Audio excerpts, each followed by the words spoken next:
पिछली कड़ी में हमने चर्चा की थी कि किस प्रकार रजिया ने दिल्ली के नौजवानों को अपने पक्ष में कर लिया तथा उन्हें भड़काकर शाही महल पर हमला करवा दिया और शाह तुर्कान का सिर कटवा दिया।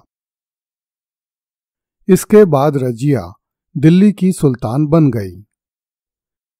चालीसा के जिन अमीरों ने रजिया के उत्तराधिकार का विरोध किया था, उन्हीं अमीरों ने रजिया को सुल्तान स्वीकार कर लिया।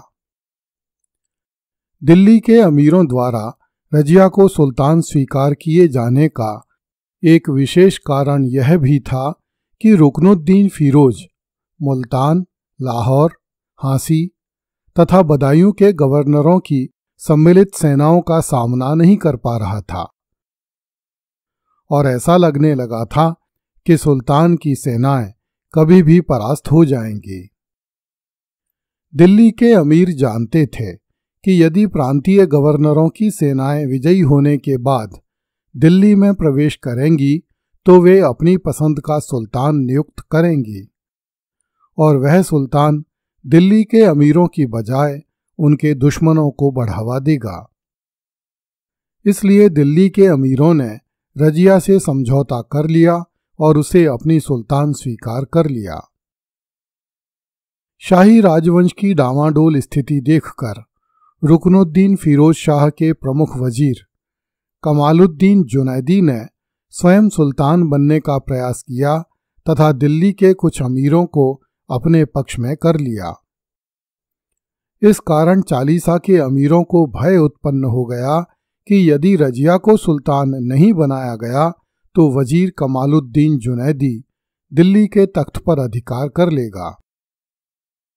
अतः अमीरों ने जुनैदी से निपटने के लिए रजिया को दिल्ली के तख्त पर बैठा दिया।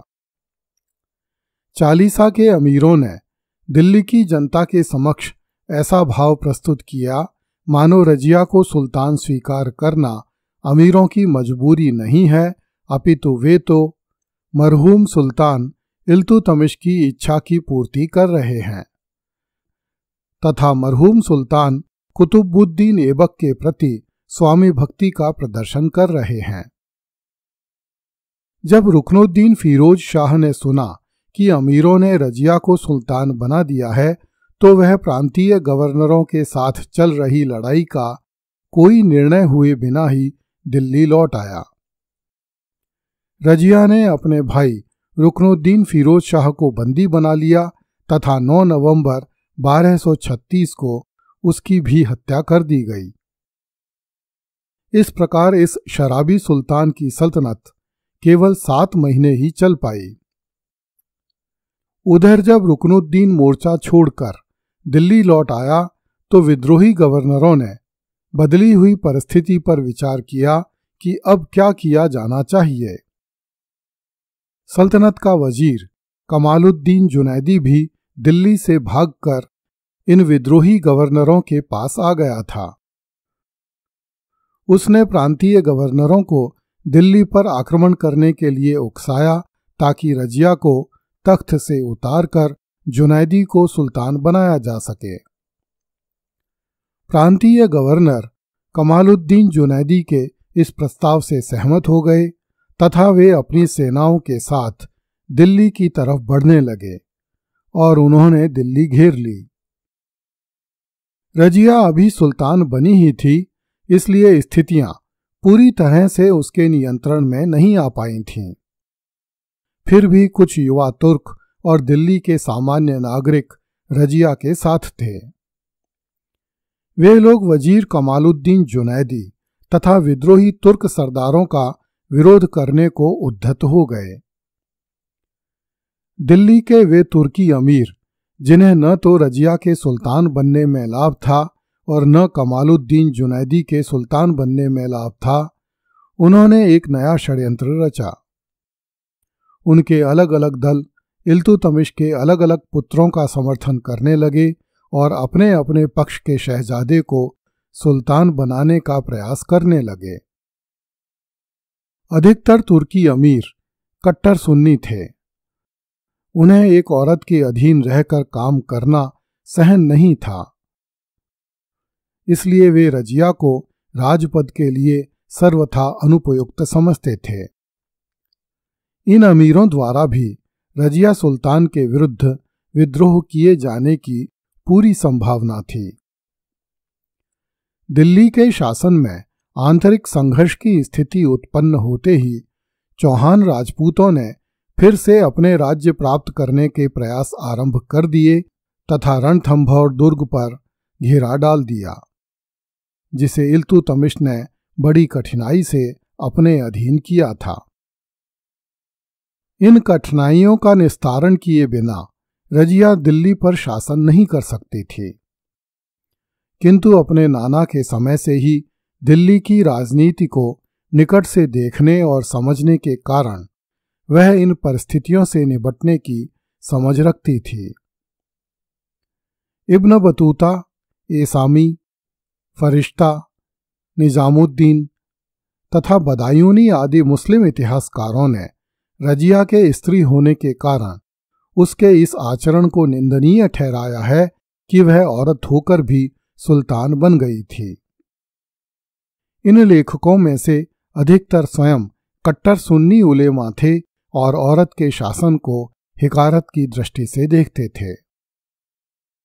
रूढ़िवादी मुस्लिम इतिहासकार रजिया के विरुद्ध कुछ भी क्यों न कहें, किंतु इस बात से इनकार नहीं किया जा सकता कि 13वीं सदी की तुर्की राजनीति में अपनी जगह बनाने के लिए एक औरत में जिस अद्भुत प्रतिभा की आवश्यकता थी, रजिया उस प्रतिभा से संपन्न थी। उसमें अपने विरोधियों का सामना करने तथा अपने साम्राज्य को सुदृढ़ बनाने की इच्छा शक्ति भी उपलब्ध थी। सुल्तान बनने के बाद रजिया ने पर्दे का पूरी तरह परित्याग कर दिया। वह स्त्रियों के वस्त्र त्याग कर पुरुषों के वस्त्र धारण करने लगी। वह शाही दरबार से लेकर सैनिक छावनी में राज्य के कार्यों को स्वयं देखने लगी। वह स्वयं सेना का संचालन करती और युद्ध में भाग लेती।